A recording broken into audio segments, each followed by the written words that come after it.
Hello friends, welcome to the Lanton academy. हमने last video में बात किया था regulating act of 1773। Basically regulating act of 1773 Britain के पार्लियामेंट की एक पहली कोशिश थी कि कंपनी को किस तरीके से कंट्रोल किया जाए। उसके पीछे भी रीज़न थे, क्योंकि कंपनी जब पहले भारत देश में आई थी 1600 में, तो एक ट्रेडिंग यूनिट की तरह थी, सिर्फ व्यापार करती थी, एक कंपनी थी जैसे कंपनी होती है। लेकिन वही कंपनी धीरे धीरे पावरफुल होती चली गई और उन्होंने भारत देश पे धीरे धीरे कब्जा करना शुरू किया।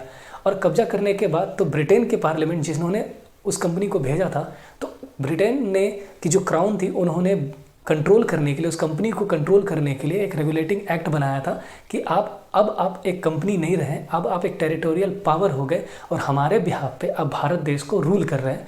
तो इसलिए अब हम आपके लिए गाइडलाइन बनाएंगे। तो रेगुलेटिंग एक्ट ऑफ 1773 उसी के डायरेक्शन में एक पहला कदम था ब्रिटेन की पार्लियामेंट के थ्रू। 1773 की जो एक्ट थी उसे बेसिकली कहा जाता है first step of centralised administration.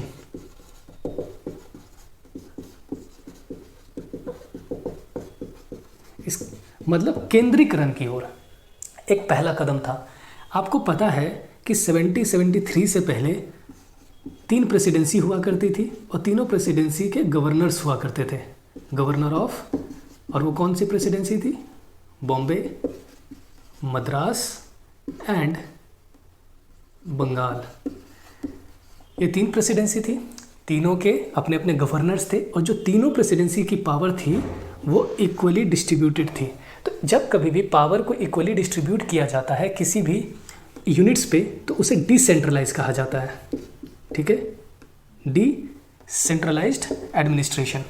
ठीक है, बट जब गवर्नर जनरल ऑफ बंगाल बना दिया गया और गवर्नर ऑफ बॉम्बे और मद्रास को उसके सबऑर्डिनेट मतलब नीचे कर दिया गया, तो वो एक पहली स्टेप थी सेंट्रलाइज, मतलब कि एक प्लेस से या एक यूनिट से बैठ करके पूरे देश पे कंट्रोल करना और अपनी पावर को डिवाइड नहीं करना इक्वली। तो ऐसे सिस्टम को सेंट्रलाइज सिस्टम। तो कभी कभी क्वेश्चन आता है कि वो कौन सा एक्ट था ब्रिटिशर्स का जो पहला स्टेप था सेंट्रलाइज्ड एडमिनिस्ट्रेशन की तरफ? तो आप कैंसिल होगा 1773 रेगुलेटिंग एक्ट। ठीक है, तो जब ये कानून बना तो इस ऑब्वियस ही बात है, हर कानून में कुछ ना कुछ डिफेक्ट्स होते हैं। आपको पता है कि मैंने ऑलरेडी बताया था कि 1774 में इस कानून के तहत सुप्रीम कोर्ट बनाया गया, सुप्रीम कोर्ट ऑफ बंगाल, और इसे कुछ पावर दी गई कि अब एक न्यायालय की तरह एक्ट करेगा। लेकिन प्रॉब्लम ये आई कि इस पर्टिकुलर इंस्टीट्यूट या फिर सुप्रीम कोर्ट आने से पहले भी भारत देश में मेयर्स कोर्ट थे और गवर्नर जनरल जो थी, गवर्नर जनरल ऑफ बंगाल, और उसकी जो काउंसिल थी, एग्जीक्यूटिव काउंसिल, मैंने आपको बताया था लास्ट के एक्ट में, जो 4 मेंबर की थी, एग्जीक्यूटिव काउंसिल ऑफ 4 मेंबर्स की जो काउंसिल थी। तो गवर्नर जनरल और उसकी काउंसिल भी एक्ट करती थी जुडिशियरी की तरह। ठीक है, माना कि उन्होंने सुप्रीम कोर्ट तो बनाया, लेकिन बहुत सारी पावर गवर्नर जनरल और उनके काउंसिल में भी थी, जिसको 1773 में पूरी तरह से विभाजित नहीं किया गया था या डिवाइड नहीं किया गया था कि कौन सी चीज़ें गवर्नर जनरल इन काउंसिल देखेगी और कौन सी चीज़ें होंगी जो सुप्रीम कोर्ट ऑफ बंगाल के जुरिडिक्शन के अंदर आएगी। इसी प्रॉब्लम को रेक्टिफाई करने के लिए कानून बना अमेंडिंग एक्ट ऑफ 1781। ठीक है, जो बेसिकली एक करेक्शन थी 1773 रेगुलेटिंग एक्ट की, जो कुछ प्रॉब्लम थी उसका करेक्शन था। इस एक्ट को एक्ट ऑफ सेटलमेंट भी कहा जाता है, तो आप कंफ्यूज नहीं कीजिएगा। एक्ट ऑफ सेटलमेंट 1781, इसे डेरोगेटरी एक्ट भी कहा जाता है, डेरोगेटरी एक्ट ऑफ 1781। ठीक है, तो कभी कभी एग्जाम में आता है कि एक्ट ऑफ सेटलमेंट के क्या प्रोविज़न थे, तो आप कंफ्यूज मत कीजिएगा कि अमेंडिंग एक्ट भी सेम चीज़ थी, डेरोगेटरी एक्ट भी सेम चीज़ थी। तो कुछ देखते हैं क्या क्या इंपॉर्टेंट प्रोविज़न थे और किस तरह। बेसिकली आप इस एक्ट को ना याद करने की आपको ज़रूरत नहीं है, आप बस समझ जाइएगा कि जब कभी गवर्नर जनरल इन काउंसिल और सुप्रीम कोर्ट के बीच में पावर का डिस्ट्रीब्यूशन या क्लियरली डिस्ट्रीब्यूशन करने की जो कानून बनी थी वो थी 1781, और उससे आपको सारे प्रोविज़न क्लियरली याद आ जाएंगे। तो जो पहला इंपॉर्टेंट प्रोविज़न था कि ये एक्ट डिमार्केट करती है, मतलब डिवीज़न करती है relation between supreme court and governor general in council. जो गवर्नर जनरल थे और सुप्रीम कोर्ट के बीच में क्या डिफरेंसेस है और वो कौन कौन से उनके अधिकार क्षेत्र होंगे, जुरिडिक्शन होंगे, और वो किन किन चीज़ों पे फैसले ले पाएंगे, इस चीज़ को क्लियरली डिमार्केट करने की कोशिश की गई थी इस एक्ट के तहत।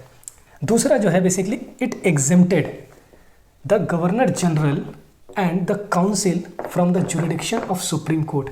मान लिया जाए कि गवर्नर जनरल कुछ ऑर्डर पास करती है, उनकी काउंसिल कोई फैसले लेती है, तो सुप्रीम कोर्ट में जाकर के उस फैसले के अगेंस्ट केस कर दिया जाता था। तो सुप्रीम कोर्ट जो गवर्नर जनरल के खिलाफ कुछ ऑर्डर पास कर देते थे, तो एक क्लैशेज होता था आपस में। तो इसके कारण गवर्नर जनरल को और उनकी काउंसिल को सुप्रीम कोर्ट के जुरिडिक्शन से बाहर रखा गया कि आप कोई भी अपनी ऑफिशियल कैपेसिटी पे कोई भी डिसीजन लेंगे, कोई भी ऑर्डर पास करेंगे या कोई भी आपके फैसले होंगे, तो वो सुप्रीम कोर्ट पे ट्राइड नहीं किया जाएगा। मतलब है कि सुप्रीम कोर्ट का अधिकार क्षेत्र में वो नहीं आता है।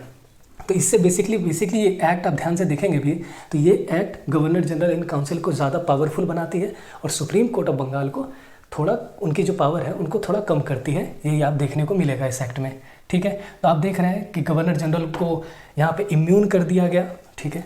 दूसरा, it exempted the servants of the company from the jurisdiction of supreme court for their official action.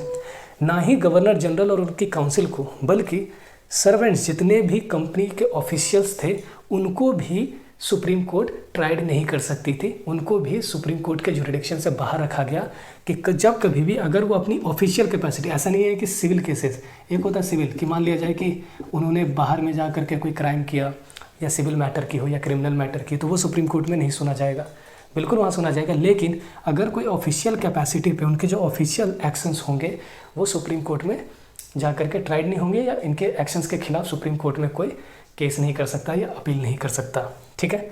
Appeal from the provincial court should be taken by the governor general in council. जो भी आपको पता है कि आपको पता है supreme court of Bengal तो इस्टेब्लिश हो गया, लेकिन बॉम्बे में और मद्रास में ऑलरेडी कोर्ट्स हुआ करते थे, जो मैंने ऑलरेडी आपको पिछले वीडियो में बताया भी है। प्रोविंशियल कोर्ट, जिसे मेयर्स कोर्ट भी कहा जाता था, वो ऑलरेडी थे। सिर्फ बंगाल में सुप्रीम कोर्ट को इस्टेब्लिश किया गया था, जो मेयर कोर्ट थे उसको हटा करके। तो जो प्रोविंशियल कोर्ट्स थे उनका भी जो अपील होगा, मान लिया जाए जैसे आप देखते हैं आज के डेट में कि हाई कोर्ट में अगर कोई फैसला आ जाता है तो आप उनके फैसले के खिलाफ आप सुप्रीम कोर्ट में अपील कर सकते हैं। उसी तरीके से लोअर कोर्ट की अपील हाई कोर्ट में की जाती है, जो आज का स्ट्रक्चर है। लेकिन उस टाइम पे अगर प्रोविंशियल कोर्ट का कोई भी मैटर है या मेयर्स कोर्ट में कोई भी फैसले लिए गए हैं या लोअर कोर्ट्स में, तो वो अपील किया जाएगा, लेकिन सुप्रीम कोर्ट ऑफ बंगाल पे नहीं, वो अपील जाएगी गवर्नर जनरल काउंसिल पे, गवर्नर जनरल इन काउंसिल, ठीक है। तो आप इससे एक बात समझ सकते हैं कि ये एक एपलेट कोर्ट की तरह एक्ट करती थी। इसलिए इसी गवर्नर जनरल काउंसिल को याद रखिएगा कोर्ट ऑन रिकॉर्ड भी कहा जाने लगा, ठीक है। कोर्ट ऑन रिकॉर्ड क्यों? क्योंकि कोई भी लोअर कोर्ट से जो भी अपील होगी वो सुप्रीम कोर्ट बंगाल में नहीं जाएगी, वो जाएगी गवर्नर जनरल इन काउंसिल। तो आप देख रहे हैं कि सुप्रीम कोर्ट से पावर छीन लिया गया और governor general in council, not court, in governor general की जो काउंसिल थी उस पर वो सारे चीज़ की अपील होगी और ये फैसला सुनाएंगे, उस केस को प्रोसीड करेंगे। क्लियर है। चौथा जो प्रोविज़न है, कोर्ट की ज्योग्राफिक जुरिडिक्शन जो है वो लिमिट कर दी गई सिर्फ कलकत्ता तक, कि सुप्रीम कोर्ट ऑफ बंगाल जो है वो सिर्फ कलकत्ता के अंदर रहने वाले, ना कि बाहर के एरिया, बंगाल कलकत्ता के अंदर रहने वाले लोगों को ही ट्राइड कर सकेगी, या उनकी जो जुरिडिक्शन है वहाँ पे रहने वाले लोगों तक ही सीमित रहेगी। तो ये भी है कि कुछ पावर उनका और भी छीन लिया गया, जो पहले अधिकार क्षेत्र बहुत बड़ा था उनको भी खींच लिया, जो उनका जुरिडिक्शन था तो उनको भी कम करके कर दिया गया, और जो बाकी का जुरिडिक्शन है वो गवर्नर जनरल इन काउंसिल, वहाँ वो लोग जो भी केसेस होंगे उनको प्रोसीड करेंगे। क्लियर है। It excluded the revenue matter from the jurisdiction of supreme court. और जो कंपनी की रेवेन्यू मैटर थी, जो भी रेवेन्यू कलेक्ट होते थे टैक्सेशंस के थ्रू, चीज़ों के थ्रू, तो वो भी मैटर के खिलाफ अगर कोई केस होगा तो वो सुप्रीम कोर्ट नहीं देखेगी, वो गवर्नर जनरल इन काउंसिल उसे देखेगी। तो अब ध्यान से देखेंगे कि बेसिकली ये एक्ट सुप्रीम कोर्ट के पावर को कम कर रही है या फिर डिमार्केट भी कर रही है जहाँ पे क्लासेस ना हों, और इस एक्ट से गवर्नर जनरल जो है काउंसिल को और मजबूत किया जाता है। और अब धीरे धीरे देखेंगे कि जैसे जैसे एक्ट्स आगे बढ़ेंगे तो गवर्नर जनरल इन काउंसिल को और पावरफुल और पावरफुल और पावरफुल कर दिया जाएगा। कब तक? 1833 के एक्ट तक, जो कहा जाता है फाइनल स्टेप था, final step basically final step behind the centralisation. तो अब ये फर्स्ट स्टेप था 1773 रेगुलेटिंग एक सेंट्रलाइज्ड एडमिनिस्ट्रेशन की तरफ। 1833 का जो एक्ट मैं डिस्कस करूँगा वो आप देखेंगे कि फाइनल स्टेप था, और उस एक्ट के बाद कितनी ज़्यादा पावरफुल हो जाती है गवर्नर जनरल ऑफ बंगाल की जो पोस्ट है। ठीक है, मिलते हैं नेक्स्ट वीडियो में। तब तक अगर आपको ये वीडियो इन्फॉर्मेटिव लगा है तो आप इसे शेयर करें, और चैनल को अगर अभी तक आपने सब्सक्राइब नहीं किया तो आप उसे सब्सक्राइब भी करें। मिलते हैं नेक्स्ट वीडियो में। ठीक है, जय।